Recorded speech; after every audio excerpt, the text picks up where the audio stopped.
It has been said on a number of occasions, and also 2 days ago when I presented the subject from a slightly different point of view, that it is important for us to consider the evolution of the human race in the light of spiritual science and grow aware of the gravity of the present moment.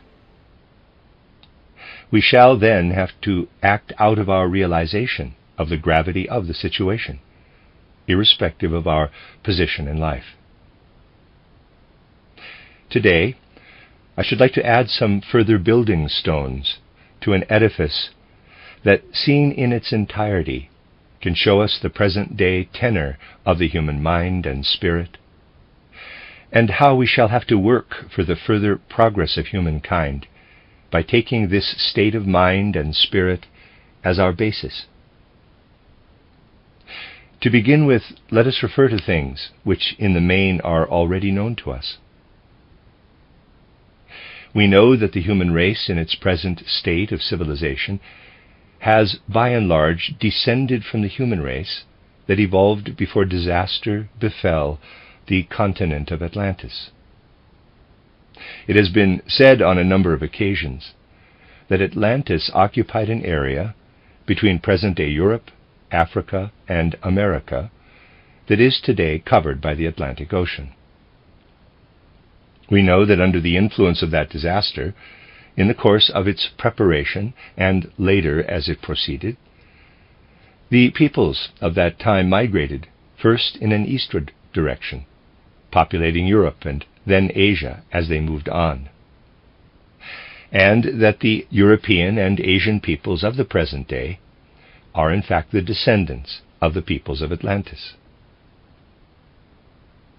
We also know that civilization then took the opposite route, and people coming to colonize Europe brought civilization with them, as it were, cultural contents that had first been achieved in Asia.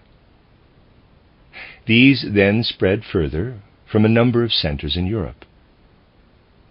Thus I would say that the physical basis for modern civilization is provided by the peoples of Europe and Asia, descendants of the ancient Atlantean race that moved from the west to the east. Civilization itself, however, moved from east to west. These two movements can only be properly distinguished on the basis of spiritual scientific investigation. The two are confused in conventional anthropology, and it is not realized that only the culture, the civilization, has been transplanted from east to west, whilst the physical basis comes from migrations that proceeded from west to east. People always have some relationship to the locality where they live. We relate in some way to the soil under our feet, to everything this soil produces, to the way the soil comes to expression in climatic conditions and provides a habitat. You can conclude from this, and spiritual science fully confirms it, that the peoples who went further into Asia in the course of those postAtlantean migrations inevitably had to develop in a different way from those who had remained in Europe. In ordinary terms, this means that the soil of Europe had a different effect on the descendants of the Atlanteans than the soil of Asia. In a way, we can define the difference between the populations of Asia and Europe. The difference is that particularly during the earliest periods of post-Atlantean civilization, during the 9th, 8th, 7th, and 6th millennium BC, and the millennia that followed, the people of Asia adopted intellectual thinking as we know it, in a different way.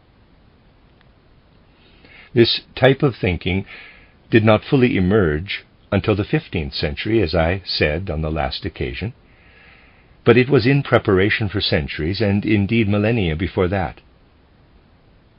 This form of thinking as we know it today only developed in very recent times, assuming its true character in intellectual thinking as the soul itself became inwardly active. But the whole of our evolution, particularly in postAtlantean times, has been tending toward this intellectual approach. It is significant that the postAtlantean population of Asia accepted all that we may call intellectual more into its soul elements. We can say that due to local conditions, the peoples of Asia were specifically predestined for the early stages of intelligence to enter into their souls. The most remarkable aspect of Asian civilization is that the soul element, as such, became the instrument for adopting the intellectual principle. It was different with the people who had remained in Europe. Quite specifically, the situation was that physical development, the physical organization, that later on was to become the real instrument of intellectual development, evolved in such a way that even at an earlier stage it became the essential characteristic of these peoples, constituting itself in a way that was particularly suited to be the vehicle for the intellectual principle. If we therefore wish to characterize the descendants of the Atlanteans' earliest descendants, that is, ourselves, we have to say that the Asian peoples got more into the habit of thinking with their souls. The Europeans got into the habit of thinking more with their bodies. That is, in fact, the major difference between the civilizations of Asia and Europe. If you want to show up the clear difference which exists between the kind of intelligence apparent in the Vedic writings or Vedantic philosophy and other cultural streams in Asia, compared to European culture, you have to say to yourselves, Asians are thinking more with their souls, Europeans more with their bodies. The people of Asia may thus be said to have taken the intellectual element into a higher aspect of their human nature, with the result that an advanced civilization developed much earlier. This, however, was a civilization of the soul that had fewer abstract concepts, a culture that found its own ways to higher things, using the human soul and spirit to reach the soul and spirit of the world, without resorting to abstract concepts. That is where the spiritual nature of Asian civilization lies, inasmuch as it is essentially a civilization based on soul qualities. The peoples of Asia largely left their bodies unused when it came to thinking. They merely carried their bodies with them through life on earth. The life of the mind was nurtured entirely at soul level. You cannot understand the peculiar nature of Asian culture unless you look at it from this point of view. Europeans were basing their thinking more and more on the physical body. That is also why the foundations were more strongly laid among them than in Asia, for a culture in which freedom can be the central principle. The people of Asia, endowed with intelligence at soul level, still were more part of the whole cosmic organism. The human body specifically isolates itself from the rest of the cosmic organism.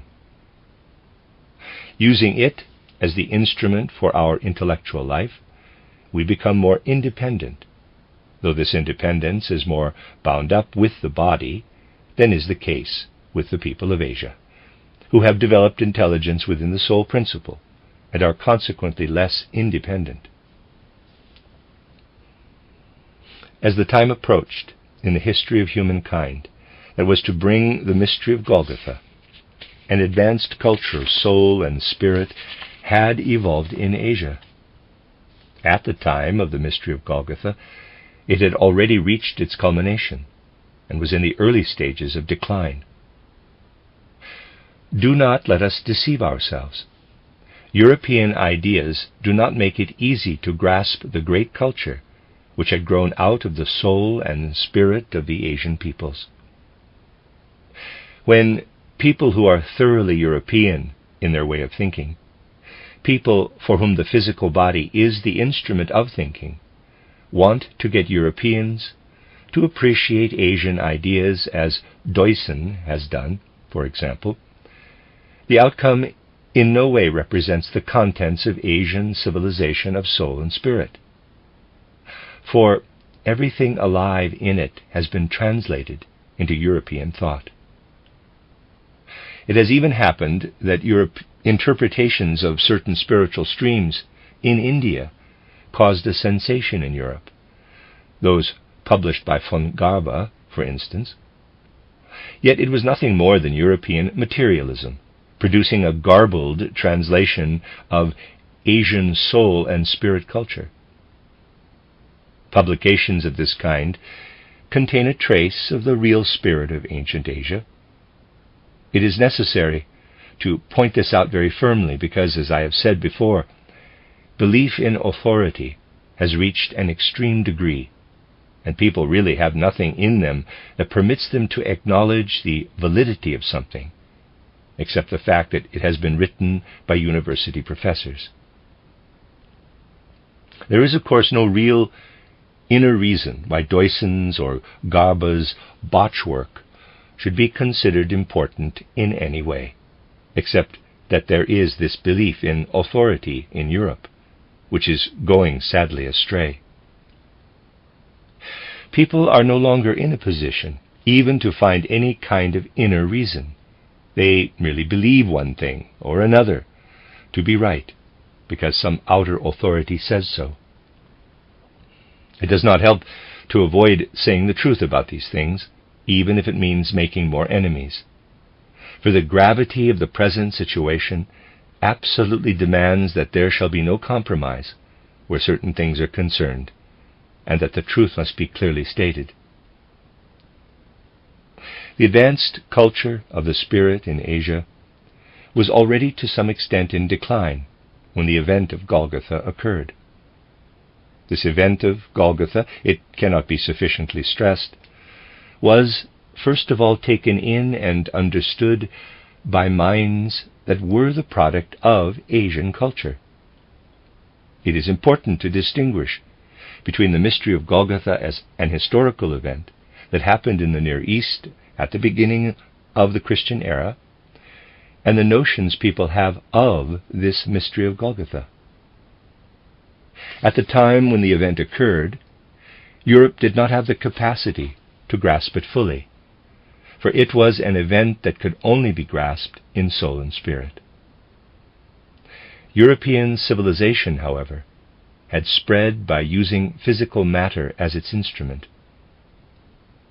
The event which occurred at the beginning of our Christian era could not be directly grasped in a civilization based on physical and material things. Asian civilization, on the other hand, had an intellectual life based on soul and spirit, and out of this was able to find concepts with which to grasp the event of Golgotha. The event that happened in Palestine was thus poured into the conceptual world of the Orient. In that form it traveled westward through Greece and Italy and came to Europe as a tradition.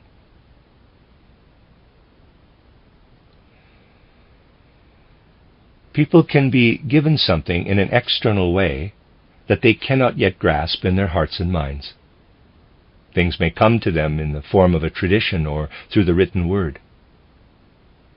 Europe initially was given the explanation, its understanding of the mystery of Golgotha, out of the Oriental tradition. Christianity was understood in the light of Oriental wisdom, a wisdom of soul and spirit that was truly great at a time when the mystery of Golgotha and the way of Christ, related to the whole of earth evolution, were still perceived Gnostically.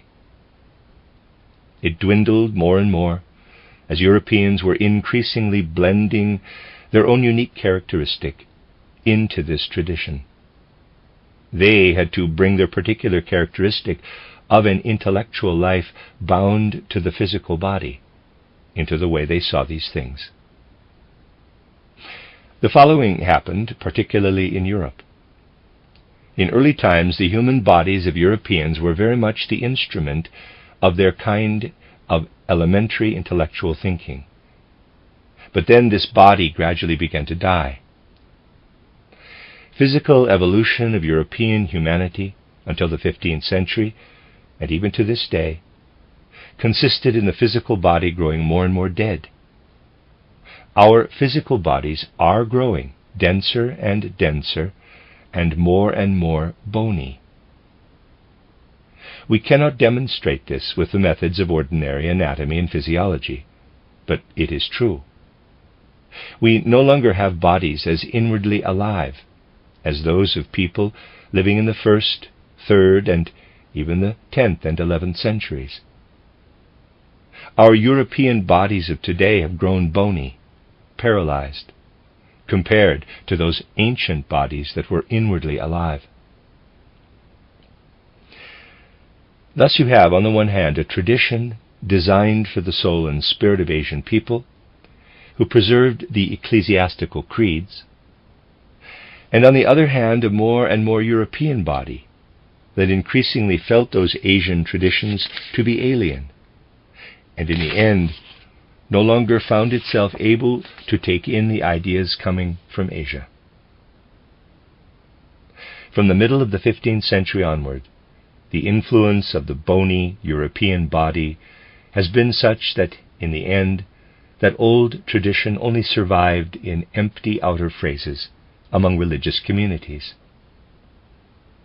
For many centuries, the tradition had been so much alive that little regard was paid to the Gospels, and people took their cue from life itself. As the European body came to die off, people felt impelled to say, "Let us cast off the old tradition. We want to put our faith only in the Word as it is written."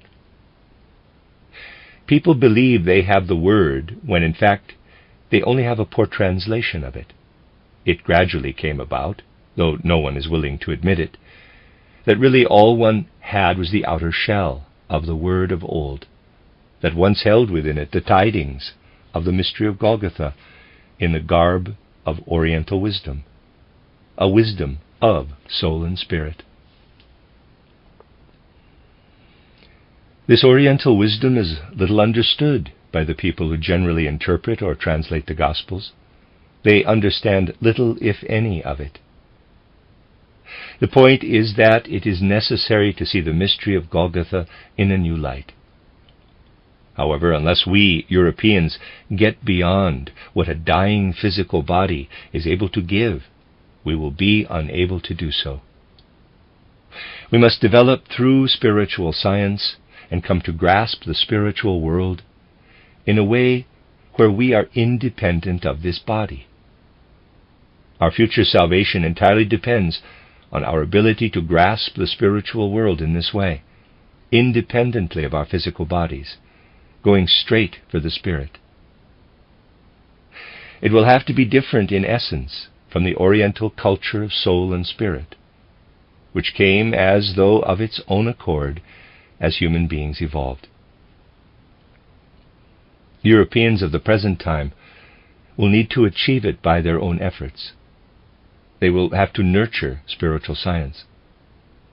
They will have to create an educational system where, from the bottom rung upward, spiritual science is not presented as a theory, but flows into everything we do as we teach and train the children. Spiritual science should also flow into higher education, and should be alive in everything connected with art, literature, and so on, everything that is our common cultural life. This European culture must provide for the nurturing of spiritual science itself. On the basis of such a spiritual science, the mystery of Golgotha will then be seen in a new light. We shall have to say that those were the old times when the mystery of Golgotha was only interpreted in the light of the wisdom of spirit and soul that belonged to the Orient. A new wisdom will have to grasp the mystery of Golgotha in a new and living way. We have spoken about these things quite often, and in many respects. It is necessary, however, that they take hold of our soul from all sides. It is necessary that we come to experience a seriousness that absolutely fills our hearts and minds with the realization that new insight has to be gained into the mystery of Golgotha. This is something that makes the seriousness that is required, particularly in Central Europe, even more austere. Looking with more profound insight at what has become cultural life in the second half of the 18th and the first half of the 19th century, particularly in Central Europe, you really have to say this. The bodies of people in Central Europe were already dying, but they still were so much alive that the people were able to rise to a world of ideas more alive than ever seen before in the evolution of humankind. Nowhere else did human minds rise to abstract ideas in such a way that whilst living in these abstract ideas, one was not in the sphere of death, but in the sphere of life. That was achieved in Goetheanism, for instance, and by German idealist philosophers. It is not something to be found anywhere else in human evolution. It was also, in a way, a culmination. One merely has to get this quite clear in one's mind. People today no longer want to know how Schelling, for instance, to take just one of the Goetheanists, moved in a sphere of abstract thoughts and yet, whilst speaking in quite abstract terms, was alive in the way he moved in the sphere of abstract thoughts, as alive as people usually are when they speak of food and drink. The same applies to Fichte. This was an area of human evolution where we are especially aware of an ability to descend into the sphere of concepts and ideas in a way that was very much alive. Something quite special exists, therefore, for this Central European population, special in the whole context of human evolution in more recent times. They have their own characteristics that enable them, in particular, to take up the vocation of humankind for the present day, namely, to enter into spirituality again. These characteristics only came to be submerged beneath other things in the second half of the 19th century. It is terribly painful to be aware of a very sleepy human being in Central Europe today, walking over the graves of Lessing and Goethe and Herder and Schelling. This human being considers its role to be that of a soul asleep. If we were to pick up the thread of the writings and thoughts of those great minds, not in an external way, but entering into the spirit in which they wrote, we would find the element that can raise Europe to the heights. Europe cannot be made to rise to the heights by gospel words repeated parrot fashion in the churches that no one understands. Europe can only be made to rise if people seek to grasp the spiritual world by developing further what Herder, Goethe, and others have been working toward. There is, however, hardly any awareness of this at the present time. It is a sad sign of the times, for example, that in a cultural community which possesses treasures like Fichte's title Goal and Purpose of the Human Being, Schelling's title Bruno, and Schiller's title Letters on Aesthetic Education, and there are many more I could mention, that in such a cultural community people could follow a trend that led to the inane and superficial Americanisms of Ralph Waldo Trine and the like. We have things that are much more sublime, but we let them sleep and turn to other things. The further we penetrate into the actual life of the mind and spirit, the more it becomes apparent that something new is emerging in the life of humankind today. Central Europeans are far from understood by Western Europeans. Western Europeans are far from understood by Central Europeans, even in ordinary life. People are not aware of this, however.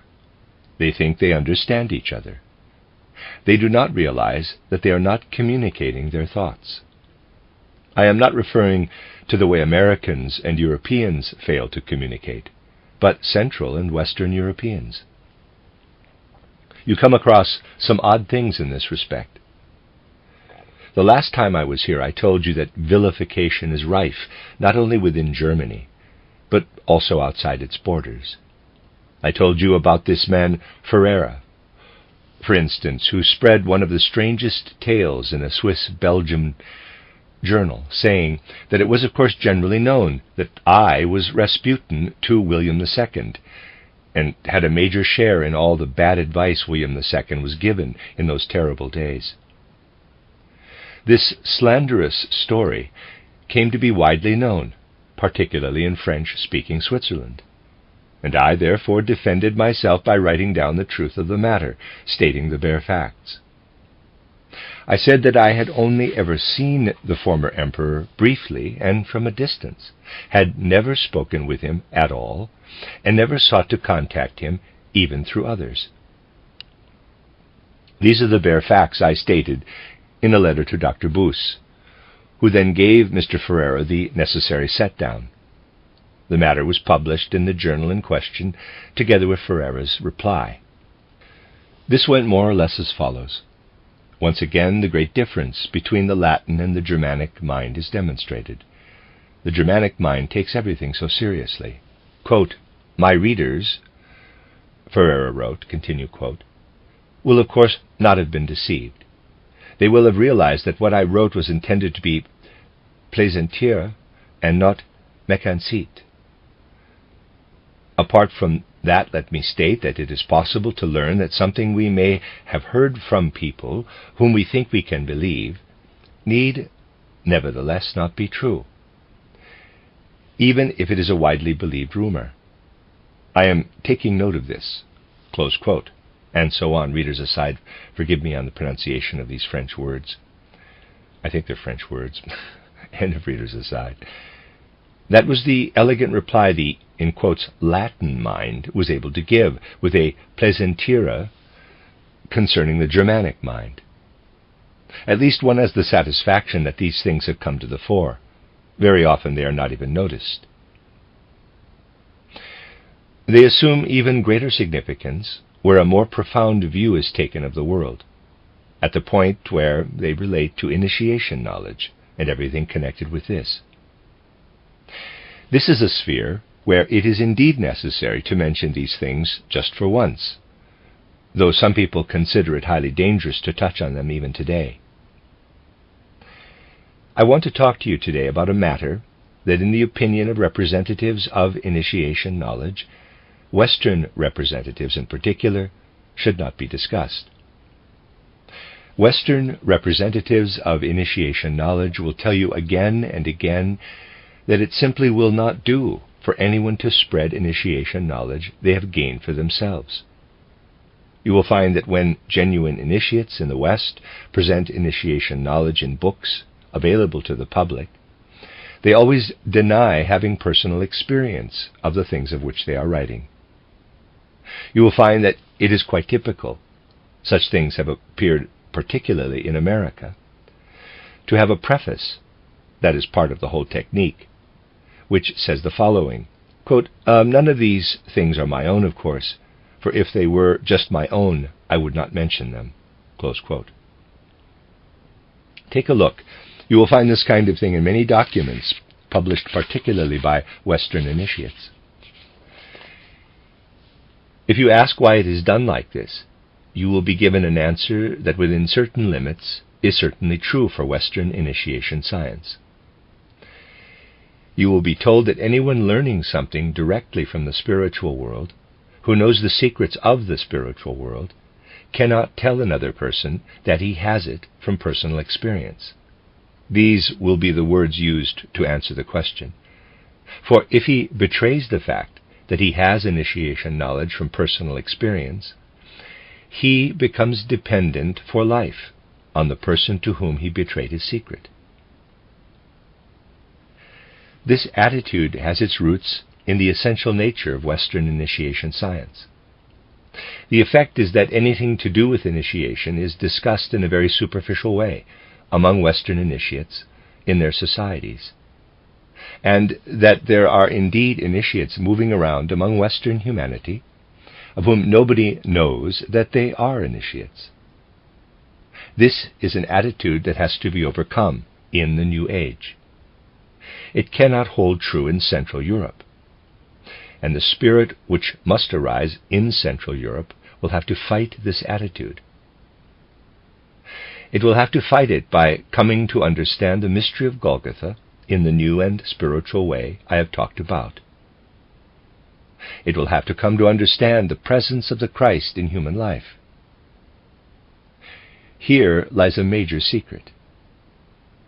The usual initiation knowledge in Western countries is far removed from Christianity. Otherwise, the Theosophical Society would not have excluded or caricatured the Christian faith and presented a purely Oriental, pre-Christian Indian wisdom as something new. It is a peculiar characteristic of this Western initiation knowledge that its initiates only have something of their initiation if they have at least one pupil who reiterates their ideas. There is no point whatsoever in having initiation knowledge just for oneself. If your eyes look straight ahead, you will not see a single object. In the same way, you will not encounter your own ideas of the Spirit as a Western initiate unless you can see your own ideas repeated by someone else. There are all kinds of indications of this, but it is not properly realized. Indeed, if this is the case, then it is true that someone who betrays to another person the fact that he is an initiate will be in the power of that other person for the rest of his life. The other could then refuse to serve him and say, "I am not going to repeat your ideas." That implies some degree of dependence. That essentially is a characteristic of the initiation knowledge I have frequently referred to in other respects, referring to it as the dominant initiation science in the West.